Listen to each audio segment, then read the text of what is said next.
kami dari kelompok 6 yang akan membahas problematika penerjemahan Arab Indonesia yang akan dijelaskan oleh saya sendiri, Dia Agnia, dan saya Nurlela Hayani, dan saya Muhammad Hafiz Ansari. Ya, kita akan masuk ke pendahuluan terlebih dahulu. Penerjemahan bahasa Arab memiliki peran penting di Indonesia karena mayoritas umat Islam menggunakan Al-Quran, hadis, dan tafsir yang berbahasa Arab sebagai sumber ajaran. Dalam proses penerjemahan, seorang penerjemah tidak hanya memindahkan kata dari satu bahasa ke bahasa lain, melainkan juga harus memahami perbedaan bahasa dan budaya agar makna asli tetap terjaga. Meskipun berbagai metode penerjemahan telah berkembang, masih terdapat sejumlah kendala dalam penerjemahan Arab Indonesia. Oleh karena itu, di sini kami akan menyampaikan dan membahas beberapa problematika penerjemahan yang akan dilanjutkan oleh teman saya. Baik, setelah tadi dia menjelaskan pendahuluan tentang problematika penerjemahan Arab Indonesia, sekarang saya akan melanjutkan ke pembahasan interferensi bahasa. Oke, kita mulai dari pengertiannya dulu. Interferensi bahasa itu sederhananya adalah ketika bahasa yang sudah biasa kita pakai ikut mempengaruhi bahasa yang sedang kita terjemahkan. Dalam penerjemahan Arab Indonesia, yang paling sering terjadi adalah bahasa Indonesia terbawa ke dalam penerjemahan bahasa Arab. Ini wajar karena sehari-hari kita berpikir dan berbicara pakai bahasa Indonesia. Nah, adapun contoh, misal ada kata bahasa Arab, Jahaba Ahmadu ilal madrasah. Kalau diterjemahkan ke bahasa Indonesia artinya Ahmad pergi ke sekolah, tapi kadang diterjemahkan jadi pergi Ahmad ke sekolah. Sebenarnya masih bisa dipahami, tapi terasa kurang nyaman dibaca. Ini karena struktur bahasa Arab dan bahasa Indonesia itu berbeda, jadi tidak bisa diterjemahkan lurus kata per kata.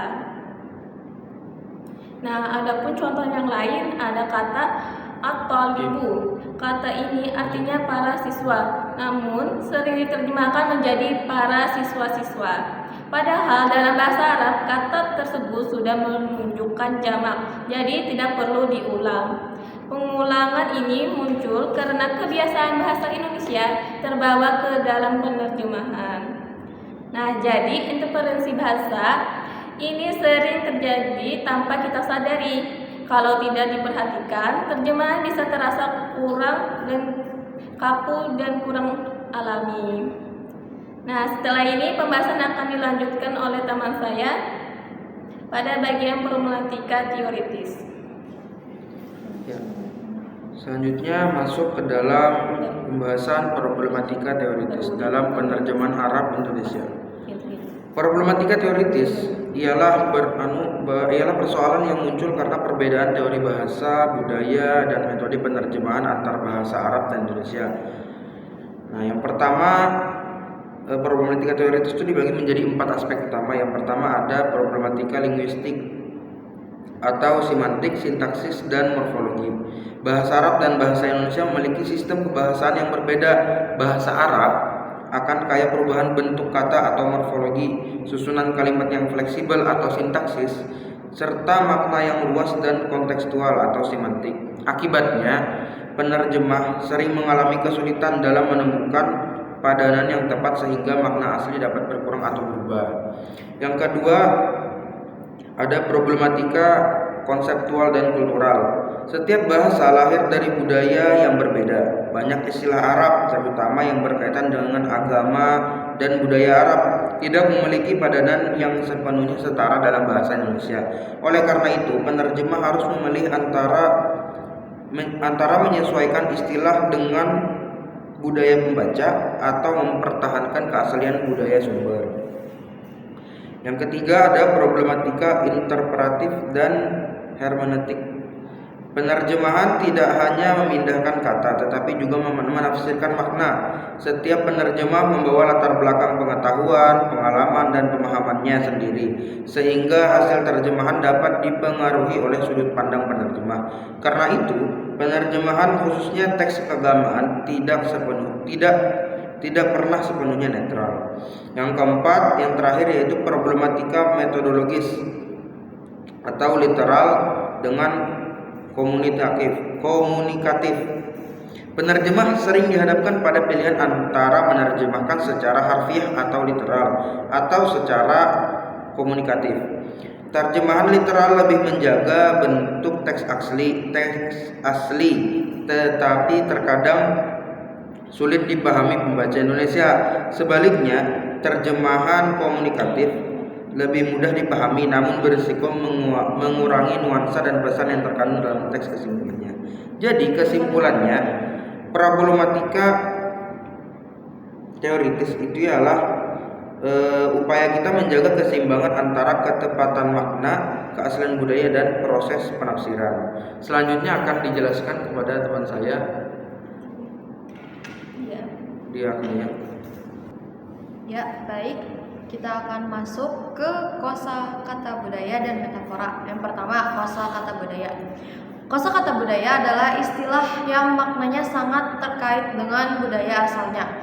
Problematika muncul karena budaya Arab dan Indonesia itu berbeda, sehingga tidak semua makna dapat diterjemahkan secara tepat.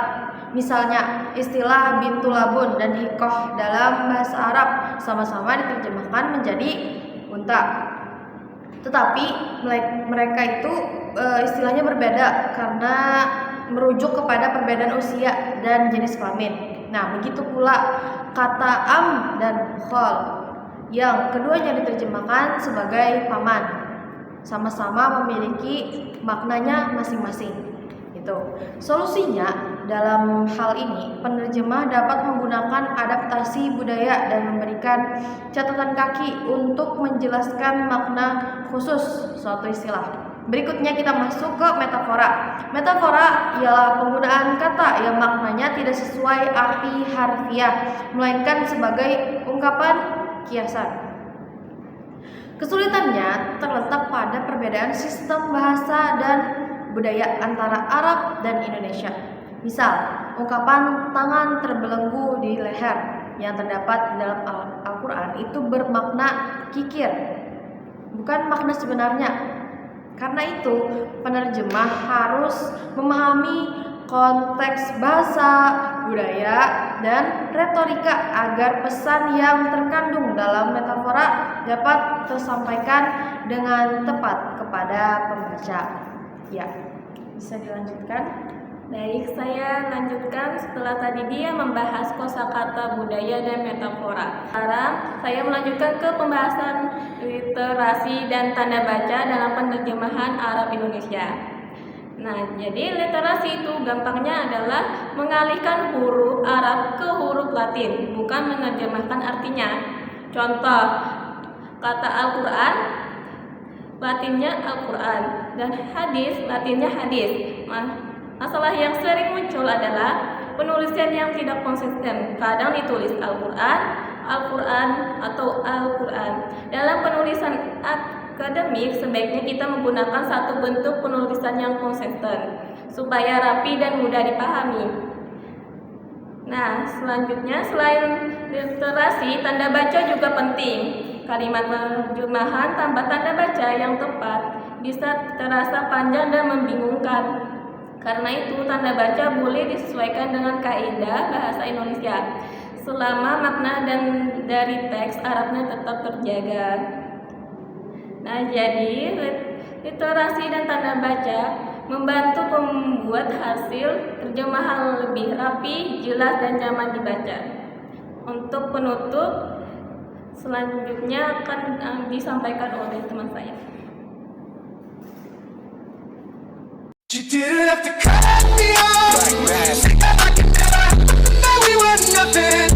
I don't even need your love, but you treat me like a stranger, and I feel so low.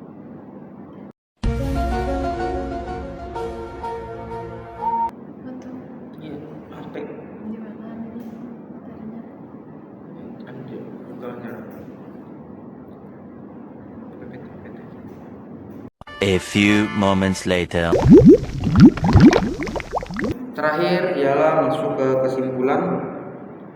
Poin utama yang dapat kita ambil ialah penerjemahan Arab Indonesia itu ialah jembatan makna dan budaya untuk menuntut keterampilan linguistik, pemahaman teori dan ketelitian tinggi. Yang pertama ialah penerjemahan adalah transfer makna, bukan sekadar kata melintasi sistem linguistik dan budaya yang berbeda. Yang kedua, sistem akar bahasa Arab kaya akan nuansa yang tidak selalu dapat diterjemahkan secara harfiah ke bahasa Indonesia.